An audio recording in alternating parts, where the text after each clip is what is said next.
हाँ? मैं ले लूंगा ठेला।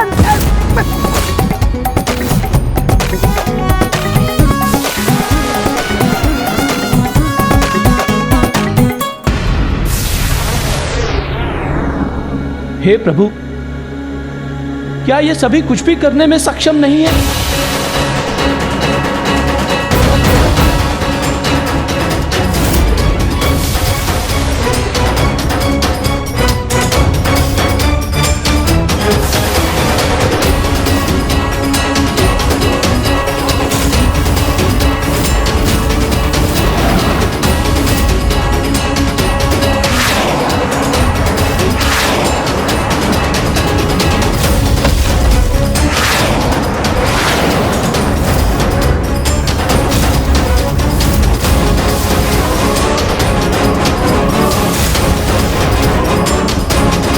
लंकेश तो बड़ी तीव्र गति से आत्मलिंग की ओर जा रहे हैं। कहीं नंदी जी और शिवगणों की ये योजना भी असफल ना हो जाए।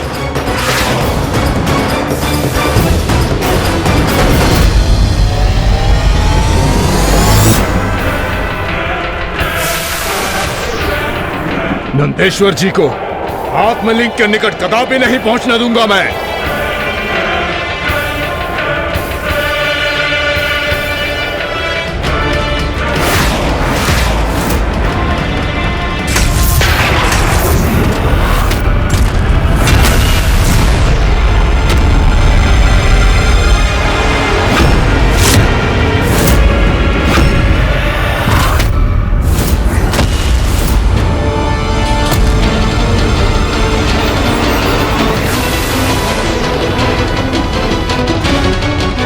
आत्मलिंग को थामने के लिए कोई नहीं है वहाँ। भूमि का स्पर्श होते ही भूमि देवी प्रभु के आत्मलिंग को सम्मान सहित स्थापित कर देंगी। हम भले ही असफल हुए हों, किंतु हमारी योजना अभी भी सफल हो सकती है। जहाँ मेरा आत्मलिंग थल का स्पर्श करेगा, वो सदा के लिए वही स्थापित हो जाएगा। नहीं, मैं ऐसा कदापि नहीं होने दे सकता। यदि आत्मलिंग धरती को स्पर्श कर गया तो वह सदा के लिए यहीं स्थित होकर रह जाएगा।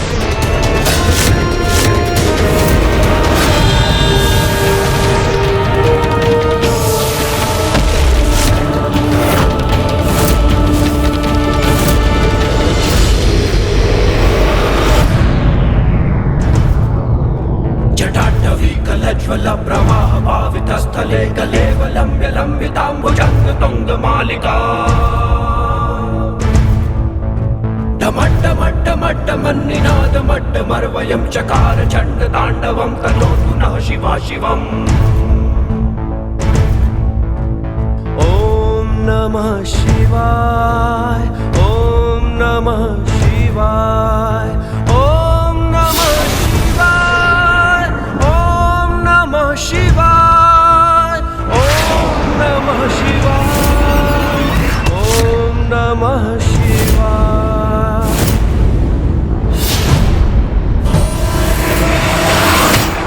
दशानन रावण से आत्मलिंग छीनने का प्रयास कर जो साहस किया तुम सभी ने, उसका उचित दंड मिलेगा तुम सबको।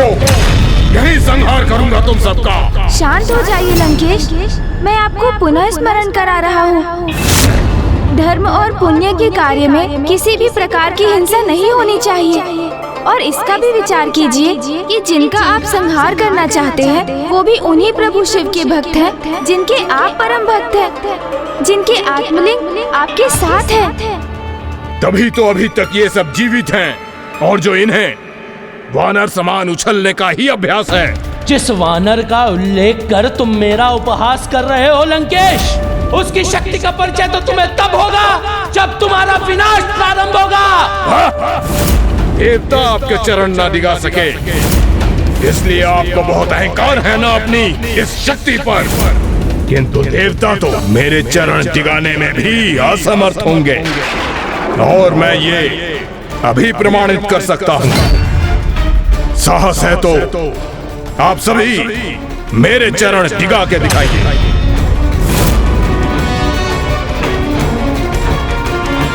चलिए, मैं आप सभी के लिए चुनौती थोड़ा सरल बना देता हूँ।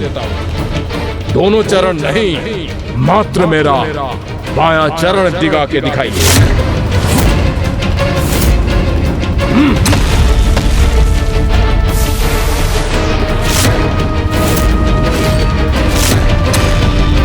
आप सभी के लिए और भी रोचक बना देता हूं मैं इस चुनौती को।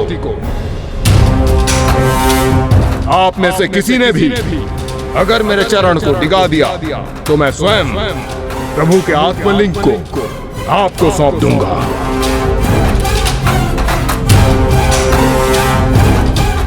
तो कहिए, है मेरी चुनौती स्वीकार करने का साहस किसी में आज?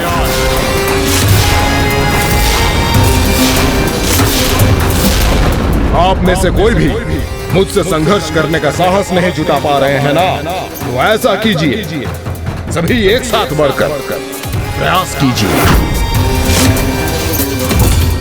लंकेश, मैं आपको दुर्बलता का नहीं अपितु भक्ति का प्रमाण दूंगा।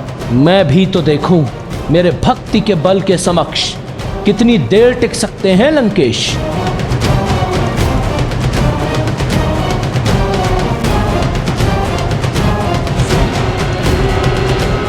ये तो उचित नहीं।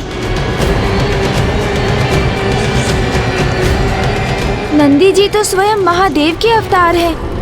वो भला असुर रावण के चरण स्पर्श कैसे कर सकते हैं?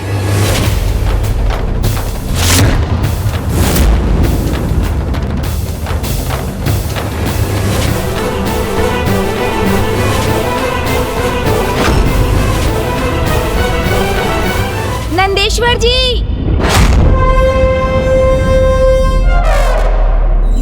आपने तो लंकेश की चुनौती उचित प्रकार से सुनी ही होगी। यदि लंकेश बलशाली है तो आप में भी तो अपार बल है। इसलिए आप बिना लंकेश का स्पर्श किए इनकी चुनौती को अवश्य पूर्ण कर सकते हैं। हाँ हाँ, और ये पुत्र सर्वथा उचित कह रहे हैं। यदि आप वास्तव में इतने शक्तिशाली हैं तो अपना चमत्कार दिखाइए।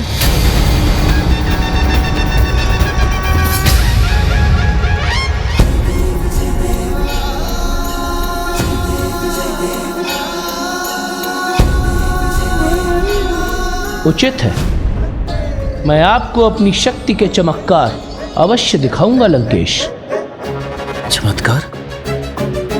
कैसा चमत्कार दिखाएंगे नंदी जी? अब तो ये देखने पर ही ज्ञात होगा।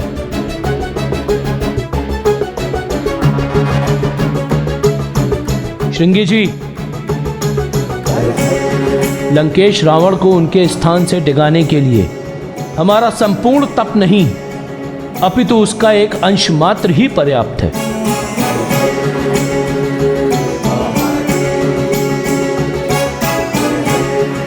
ओम नमः शिवाय,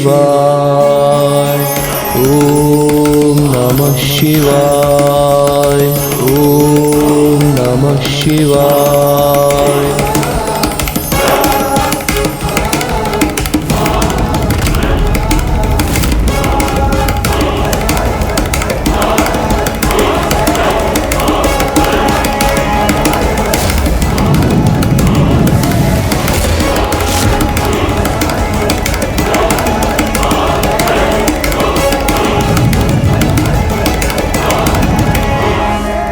जितनी शक्ति का उपयोग करना चाहते हैं कर लीजिए नंदेश्वर जी, क्योंकि आपकी शक्ति लुप्त हो जाएगी, किंतु अब रावण को उसके स्थान से कदापि नहीं डिगा सकेंगे।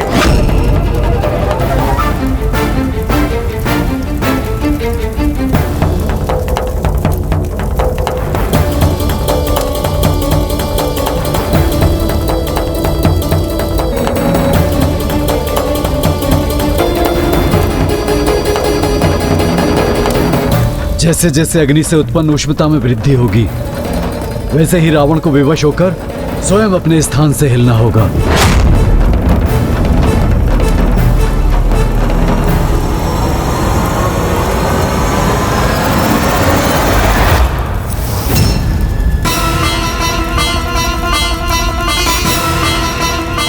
अब मैं भी देखता हूं लंकेश, कब तक आप इस अग्नि के ताप को सहकर अपने चरणों को पीछे हटने से रोकेंगे। आप भूल रहे हैं नंदेश्वर जी, इस समय मेरी सहन शक्ति की नहीं परीक्षा तो आपकी शक्ति की है।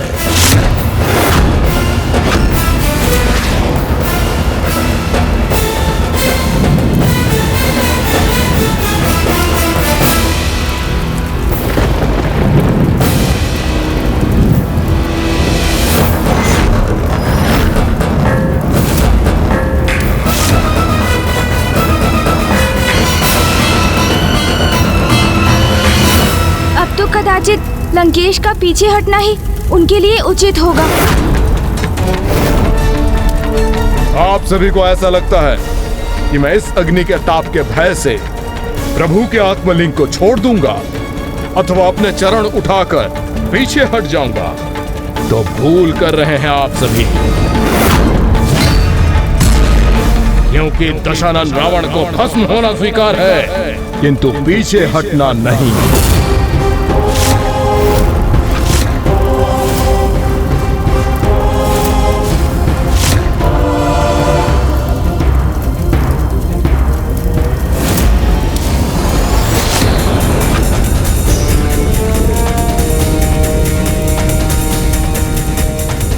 अरे पुत्र, मुझे इस अग्नि को देखकर प्रभु शिव शंकर शंभू के अगले अवतार की कथा स्मरण हो रही है,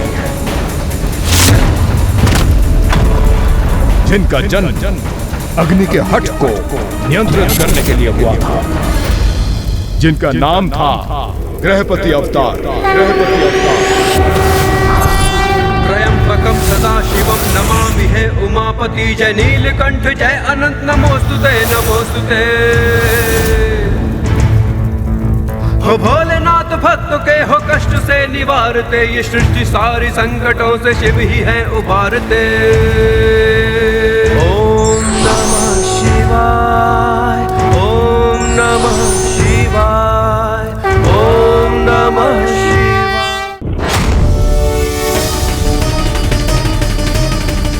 आप इस प्रचंड अग्नि की चिंता मत कीजिए गौरी पुत्र, मैं इस प्रचंड अग्नि में रहकर भी आपको उनके गृहपति अवतार की कथा सुनाऊंगा। देखते हैं नंदेश्वर जी और उनके सहयोगी कितनी अवधि तक इसी प्रकार ताप का संचार करने में सक्षम रहते हैं।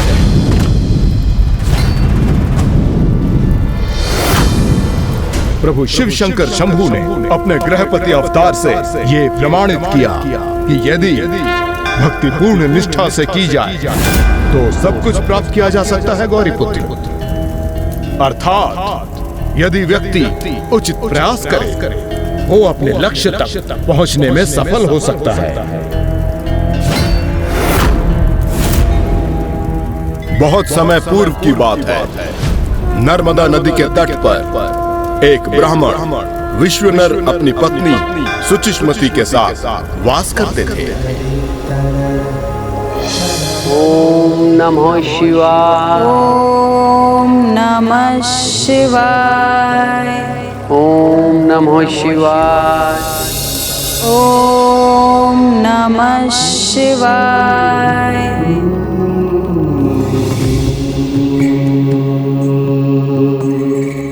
ये पौधा तो कुम्हला रहा है, मुझे इसकी सेवा करनी चाहिए। ऋषिवर एवं उनकी पत्नी दोनों ही धर्मपरायण थे और ऋषि विश्वनर का हृदय इतना कोमल था कि वो अन्य किसी को कष्ट में देखकर उसकी सहायता करने से स्वयं को रोक ही नहीं पाते थे।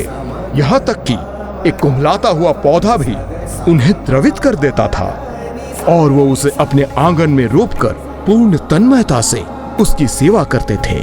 स्वामी, इस पौधे की सेवा क्यों कर रहे हैं आप, जिससे हमें फल अथवा पुष्प कभी प्राप्त नहीं होंगे?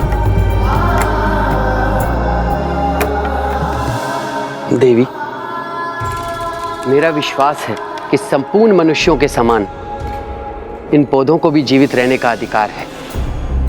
भले ही ये हमें पुष्प और फल देने में समर्थ नहीं है, किंतु संपूर्ण वातावरण को प्राण वायु देकर ये शुद्ध तो अवश्य करेगा। अग्नि, ये अग्नि कुटिया भस्म कर रही है। रक्षा करो इस अग्नि को, बुझाओ, फैलने मत दो इस अग्नि को।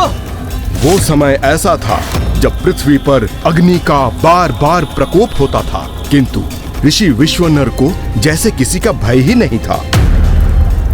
इन कुछ दिवसों में ये तृतीय बार हुआ है। अग्निदेव कुछ अधिक ही क्रियाशील हो गए हैं। आप कहाँ जा रहे हैं स्वामी? पौधों की सेवा तो मैं कर चुका देवी, अब मानवता की सेवा का समय है।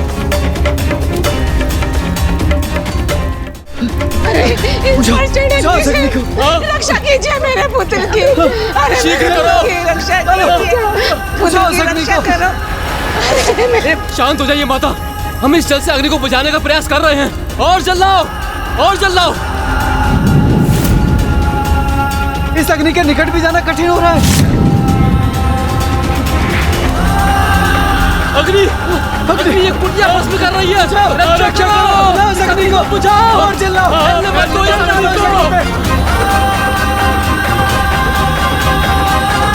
अरे ऋषिवर वहाँ कहाँ जा रहे हैं? स्वयं अपनी मृत्यु में प्रवेश करने जा रहे हैं आप। बुद्धिहीन है क्या आप ऋषिवर? रुक जाइए ऋषिवर। शिव भक्त हूँ, शिव भक्त हूँ, शिव भक्त हूँ।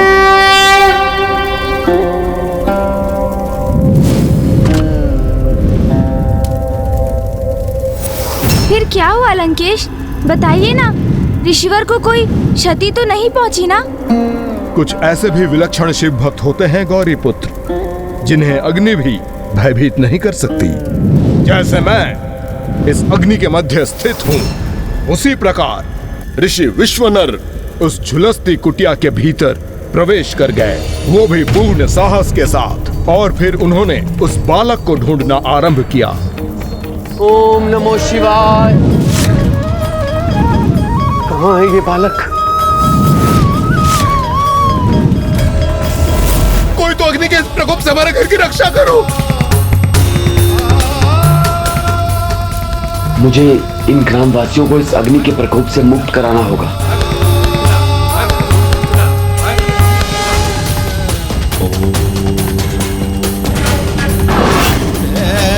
ओम नमो शिवाय, ओम नमो शिवाय, ओम नमो शिवाय, नमो शिवाय, ओम नमो शिवाय, नमो शिवाय, ओम नमो शिवाय।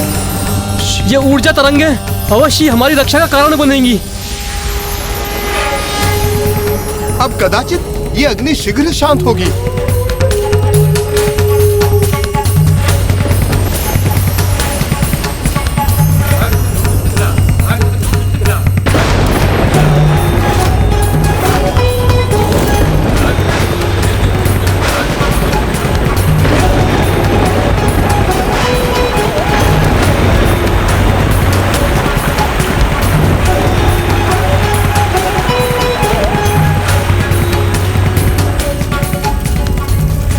जल वर्षा से विश्वनर ने अग्नि को नियंत्रित तो कर दिया, किंतु ऐसा कर उन्होंने अग्निदेव के क्रोध को जागृत भी कर दिया।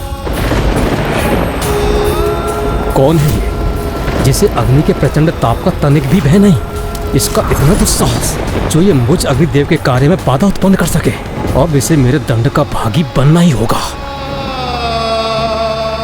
मेरे धर्म कर्म में व्यवधान उत्पन्न क्यों किया आपने? क्षमा कीजिए अग्निदेव, मैं तो आगे भी ऐसा ही करता रहूंगा, क्योंकि मुझे पूर्ण विश्वास है कि यही उचित कर्म है और यही मेरा धर्म भी। आप अपनी मर्यादा भूल रहे हैं ऋषिवर। नहीं अग्निदेव, अपनी शक्ति की मर्यादा तो आप लांघ रहे हैं। आपका कार्य तो प्रकृति में जीवन का सहायक बनना है, किंतु आप तो प्रतिदिन अपनी ज्वाला के प्रकोप से निर्दोष जीवों और वनों को भस्म कर देते हैं। क्या इस प्रकार नित्य अग्नि का प्रकोप अनिवार्य है? जिस घृत को मुझे समर्पित कर यज्ञादि में चढ़ाया जाता है, उसका पाचन करना अनिवार्य है, अन्यथा किसी को भी यज्ञ का उचित फल प्राप्त नहीं होगा। इसीलिए जहाँ भी कोई किसी प्रकार की असावधानी करेगा, वहाँ अग्नि का विस्तार होगा, जो विस्तारित होकर अपने मार्ग में आने वाले प्रत्येक जीव जंतु और प्रत्येक वस्तु को भस्म करेगी। और यही मेरा धर्म है और यही मेरा कर्म है।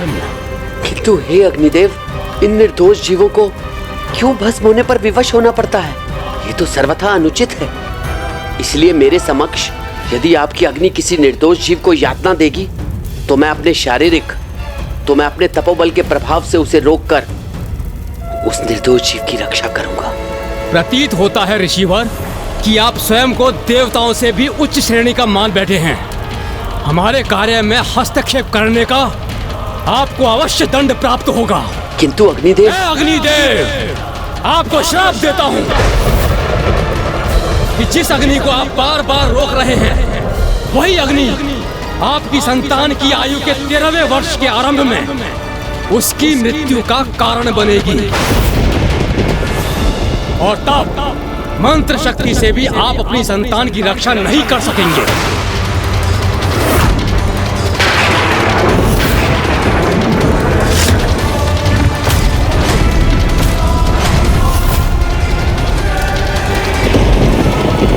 जो सदा परोपकार करते हैं, यदि उनके साथ कुछ बुरा भी होता है तो अवश्य वो किसी बड़े सुफल का ही संकेत होता है। जैसा सुफल मुझे प्राप्त होगा गौरी पुत्र, अभी नंदेश्वर जी और उनके सहयोगी गणों ने मुझे इस अग्नि के ताप से घेर लिया है, किंतु शीघ्र ही अवश्य ये थकेंगे।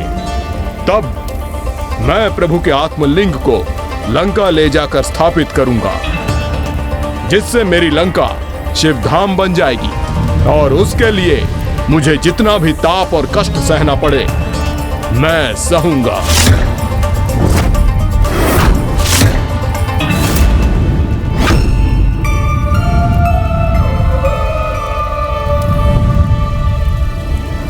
गौरी पुत्र, जब तक ये नंदी जी और उनके गण मुझ पर अग्नि वर्षा करते थक नहीं जाते, मैं आपको आगे की कथा सुनाता रहूंगा। जहां एक ओर अग्निदेव ने ऋषि विश्वनर को उनकी संतान के अनिष्ट का श्राप दिया, वहीं दूसरी ओर ऋषिवर की पत्नी इस श्राप से अनभिज्ञ अपनी संतान प्राप्ति की कामना कर रही थी।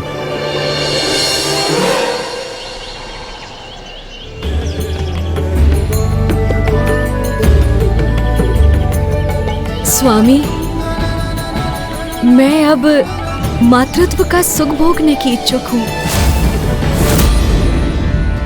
कि जिस अग्नि को आप बार बार रोक रहे हैं वही अग्नि आपकी संतान की आयु के 13वें वर्ष के आरंभ में उसकी मृत्यु का कारण बनेगी।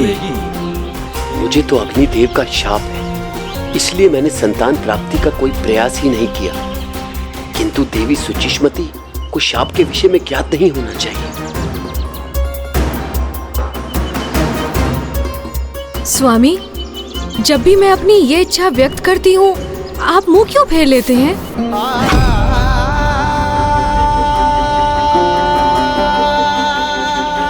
मैं आपको कैसे बताऊं देवी सुचिष्मति कि यदि हमें संतान प्राप्त भी हुई तो अग्निदेव के शाप के कारण हम पुनः निसंतान हो जाएंगे।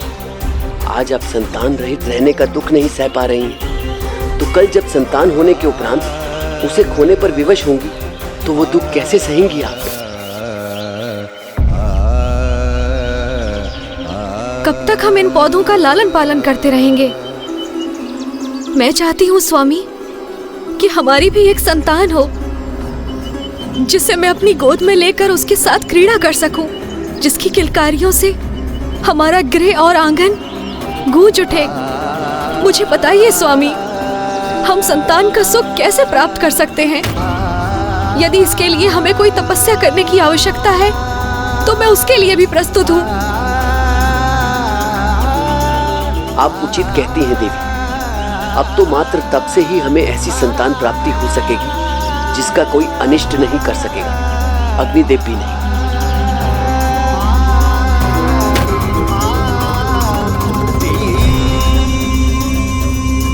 आप फिर किस विचार में खो गए स्वामी? कुछ तो बोलिए।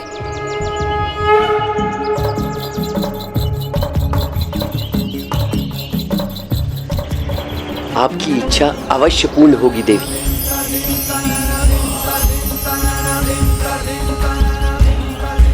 किंतु उसके लिए हमें काशी जाना होगा, शिव की आराधना करनी होगी, जिससे हमें उनके वरदान स्वरूप एक ऐसी संतान प्राप्त होगी जो हमारे पूरे कुल को तार देगी। अर्थात महादेव के अगले अवतार का समय निकट था। इतना शीघ्र नहीं गौरी पुत्र, क्योंकि घोर तपस्या किए बिना किसी को कुछ प्राप्त नहीं होता। जैसे मैंने तपस्या की तब जाकर मुझे प्रभु का आत्मलिंग प्राप्त हुआ, जिन्हें नंदी और उनके सहयोगी गण मुझसे छीनना चाहते हैं।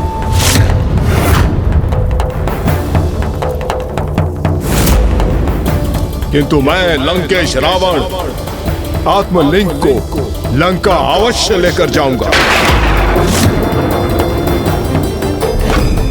और नंदी जी एवं उनके सहयोगी शीघ्र ही थक कर पीछे हट जाएंगे।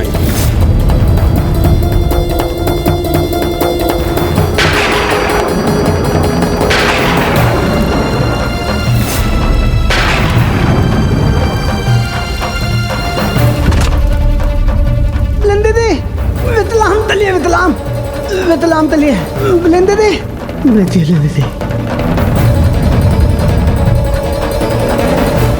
देखिए गौरी पुत्र, इनमें से एक तो थक कर रुक भी गए।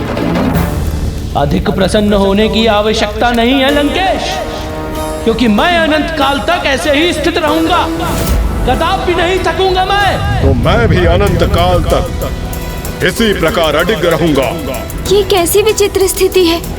एक और महादेव के अवतार है तो दूसरी ओर उनके परम भक्त। अब ज्ञात नहीं इस परिस्थिति का क्या परिणाम होगा।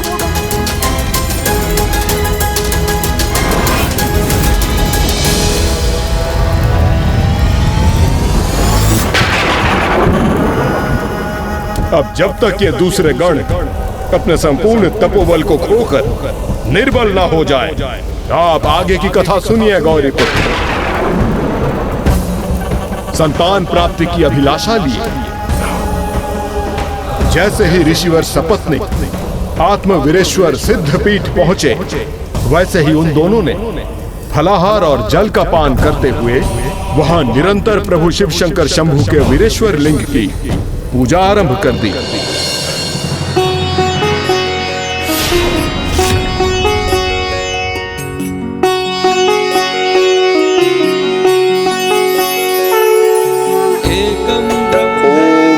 शिवाय ओम नमः शिवाय ओम नमः शिवाय ओम नमः शिवाय।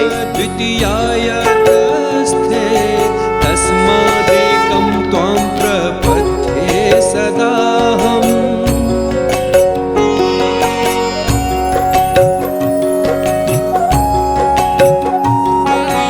एकः कर्ता त्वं हि सर्वस्य शम्भो, नानारूपेषु एकरूपोऽसि अरूपः।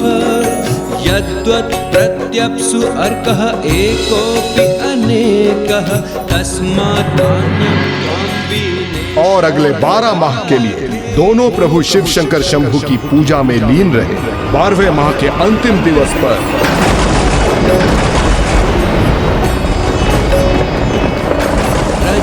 सर्पः शुक्तिकायां नरः।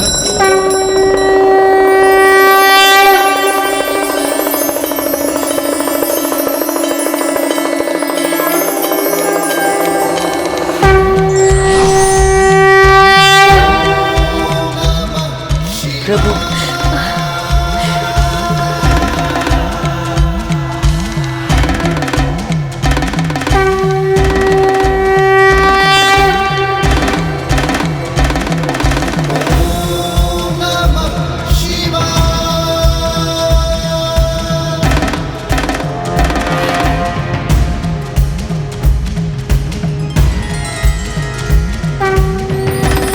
उठिए आप दोनों।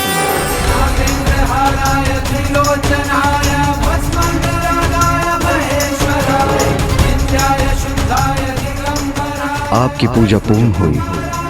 बताइए मुझसे क्या अभिलाषा है आपकी? प्रभु आपको तो सब ज्ञात है, आपसे कहां अपने भक्तों की कोई अभिलाषा छुपी रह सकती है।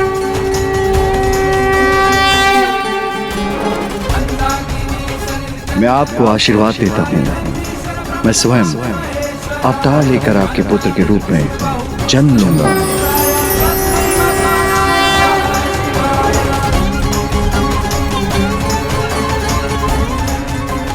और पिछले 12 माह से जिस स्रोत का आपने निरंतर जाप किया है, उस स्रोत को अभिलाषाष्टक स्रोत के नाम से जाना जाएगा।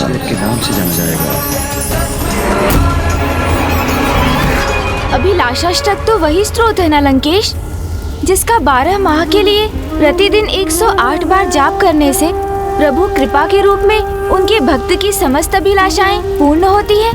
हाँ गौरी पुत्र, प्रभु महादेव की कृपा से वो दिवस भी आ गया जब देवी सुचिस्मती ने प्रभु महादेव शिव शंकर शंभु के ग्रहपति अवतार को जन्म देने वाली थी।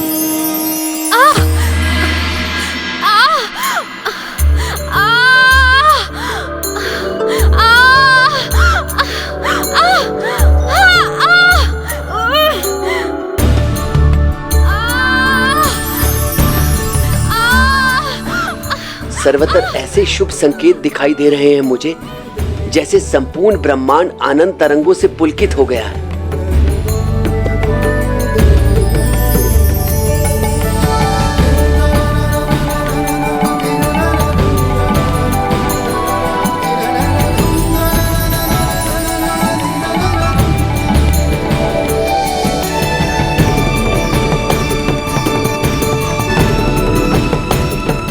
अवश्य प्रभु का आगमन होने वाला है, जिसके कारण संपूर्ण प्रकृति आनंदित है।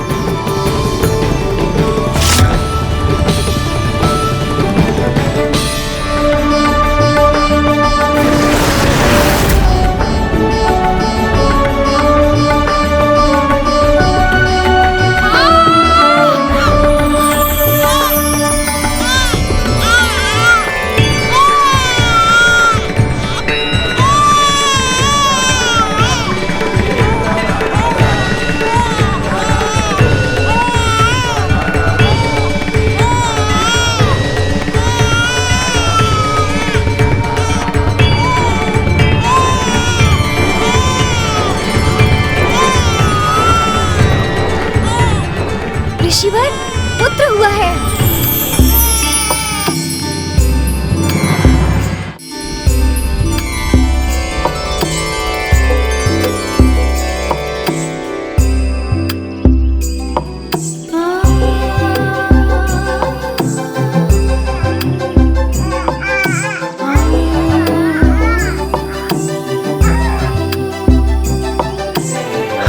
प्रभु आ गए प्रिय।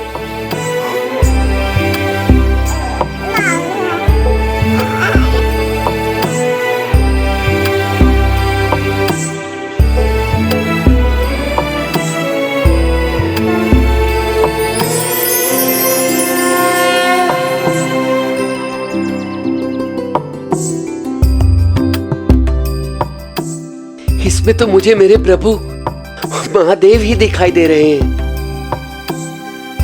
इसलिए हम अपने पुत्र का नाम अपने प्रभु के अनेकों नामों में से किसी एक नाम से संबोधित करेंगे। हमारे पुत्र का नाम होगा ग्रहपति।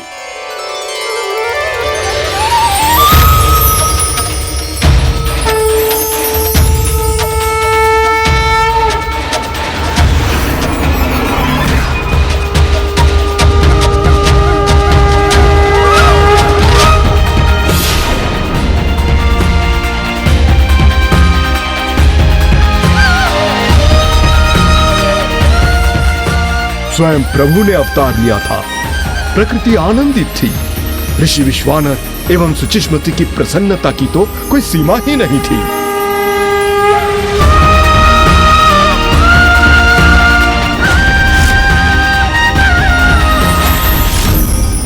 किंतु ऋषिवर के पुत्र पर अग्निदेव के प्रकोप का संकट अभी भी छाया हुआ था।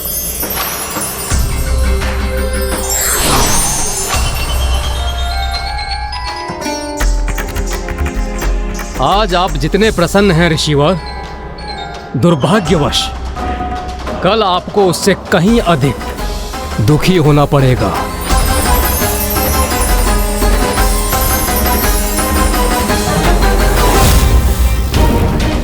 अर्थात जो शाप अग्निदेव ने ऋषि विश्वनर को दिया था, समय आते ही वो उसे फलित भी करने वाले थे।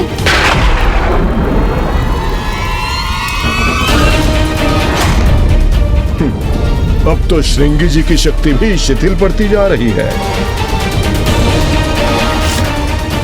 मेरी शक्तियां क्षीण पड़ रही हैं और मैं अपना संतुलन खो रहा हूँ। तलंगे दे। आप तीते आइए तलंग दीदी आइए।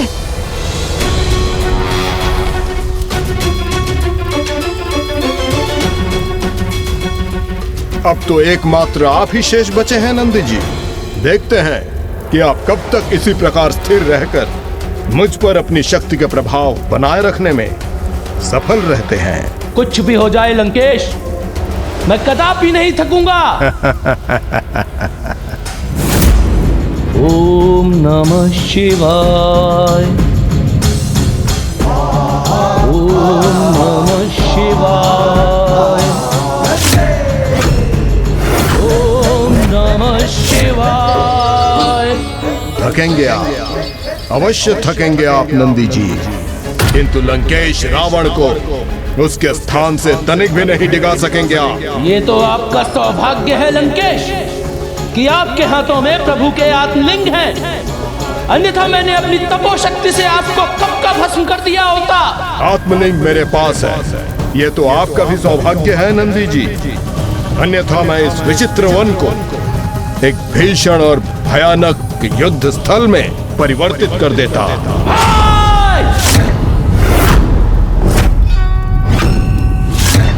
कृपा कर आप इस चुनौती को युद्ध का कारण मत बनाइए।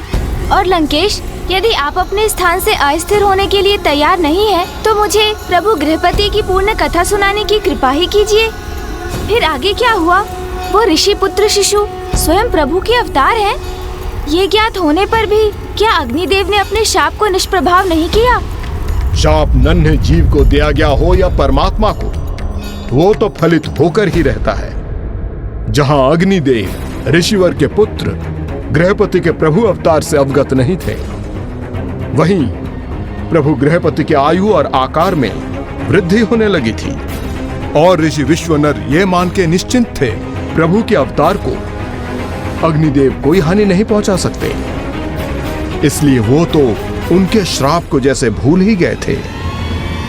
इसी प्रकार समय बीतने लगा और गृहपति अब एक बुद्धिमान बालक में परिवर्तित हो गए।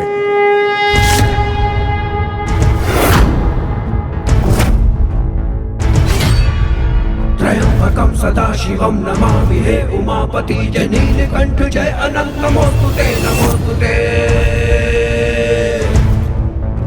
हो भोलेनाथ भक्तों के हो कष्ट से निवारते, ये सृष्टि सारी संकटों से शिव ही है उबारते। ओम नमः शिवाय। ओम नमः शिवाय।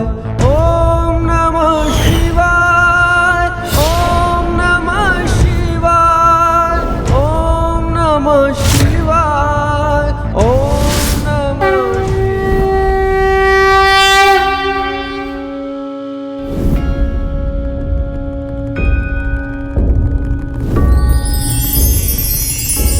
और अग्निदेव के शाप के फलित होने की आयु में पहुंचने के पूर्व प्रभु गृहपति अपनी शिक्षा पूर्ण ही नहीं कर चुके थे, अपितु उन्होंने अन्य शिष्यों को शिक्षा प्रदान करना आरंभ भी कर दिया था। ओम अर्थात प्रणव वो दिव्य स्पंदन है जिनसे सभी कुछ प्रकट हुआ। ओम स्वर में नहीं 3 अक्षर आ उ म, 3 दिव्य ऊर्जाओं और शक्तियों अर्थात त्रिमूर्ति ब्रह्मदेव, विष्णु और शिव के साथ उन्हें पूर्णता प्रदान करने वाली त्रिदेवियों माता सरस्वती, माता लक्ष्मी एवं माता पार्वती के भी प्रतीक है। इसलिए ओम से ही संसार के सृजन, पालन एवं परिवर्तन की तीनों अवस्थाओं का नियंत्रण होता है।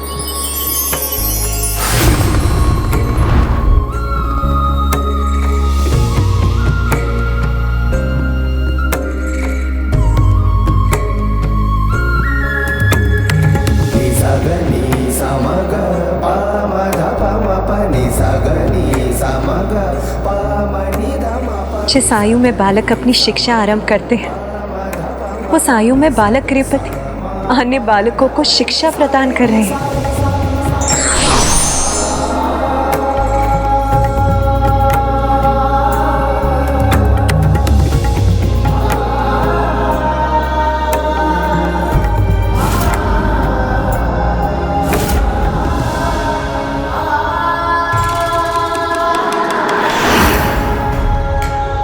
प्रभु महादेव के अन्य अवतारों में उनके बाल स्वरूप के दर्शन के उपरांत अब पुनः हमें वही सौभाग्य प्राप्त हुआ है।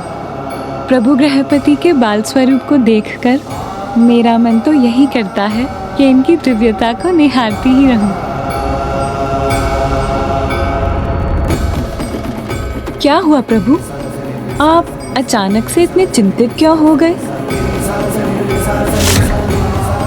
अभी तो हम मन भरकर प्रभु के इन सौम्य बाल रूपों का दर्शन भी ना कर सके, और अब इनके जीवन पर संकट छाने वाला है।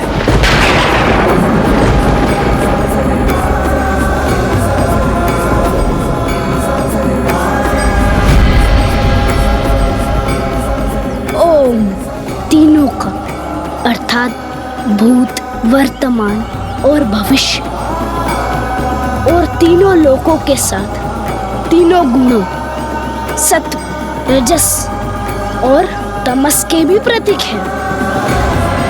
इसलिए ओम स्वर के जाप का उचित प्रभाव हमें तभी प्राप्त होगा जब हम इसका उच्चारण 3 बार अवश्य करेंगे,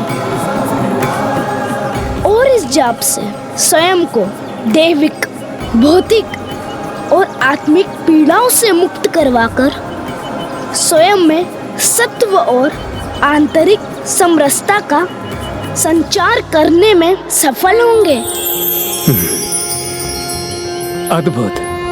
सर्वे भवन्तु सुखिनः, सर्वे सन्तु निरामया, सर्वे भद्राणि पश्यन्तु मा कश्चित् दुःखभाग् भवेत्। प्रणाम ब्रह्मदेव। प्रणाम ब्रह्मदेव।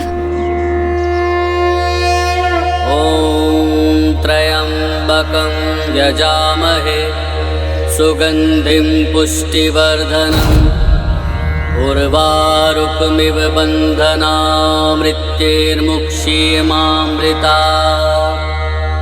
ॐ त्र्यम्बकं यजामहे सुगन्धिं पुष्टिवर्धनम् उर्वारुकमिव बन्धनामृत्यैर्मुक्षीयमामृता।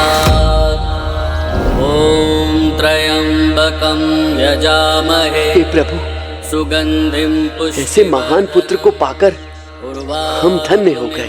प्रभु ब्रह्मदेव, एक माता के लिए इससे बड़ा सौभाग्य तो कुछ भी नहीं।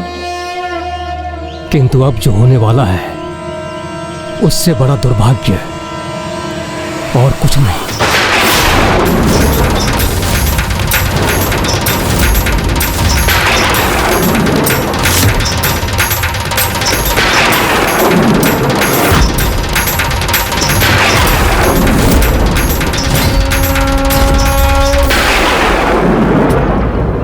ऐसा क्या होने वाला है प्रभु? अर्थात देवी सुषिमती को अग्निदेव के श्राप का कोई ज्ञान नहीं। कहीं ब्रह्मदेव अग्निदेव के शाप का उल्लेख तो नहीं कर रहे हैं? मैं अग्निदेव आपको श्राप देता हूँ कि जिस अग्नि को आप बार बार रोक रहे हैं, वही अग्नि आपकी संतान की आयु के 13वें वर्ष के आरंभ में उसकी मृत्यु का कारण बनेगी। क्या आपने अभी तक देवी सुषिमती को उसके बारे में अवगत नहीं कराया?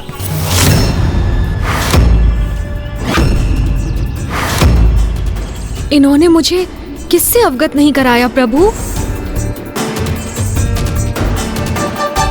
बोलिए ना स्वामी, आपने क्या नहीं बताया मुझे?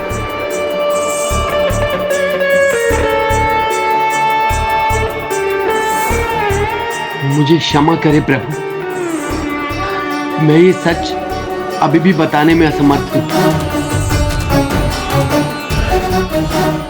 आपका पुत्र क्या होगा मेरे पुत्र को प्रभु? आपके पुत्र बालक गृहपति के जीवन का अब अधिक समय शेष नहीं।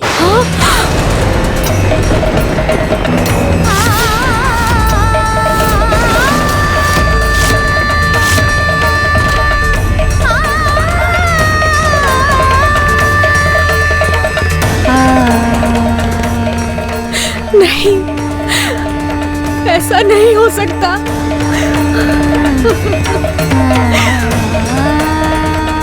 अग्निदेव के श्राप के कारण जब आपका पुत्र 13 वर्ष की आयु प्राप्त करेगा, तब अग्निदेव के प्रकोप से प्रभावित होकर उसका जीवन समाप्त हो जाएगा। ये आप क्या कह रहे हैं प्रभु? ऐसा नहीं हो सकता। स्वामी, स्वामी, ये सत्य नहीं है ना? ये असत्य है ना?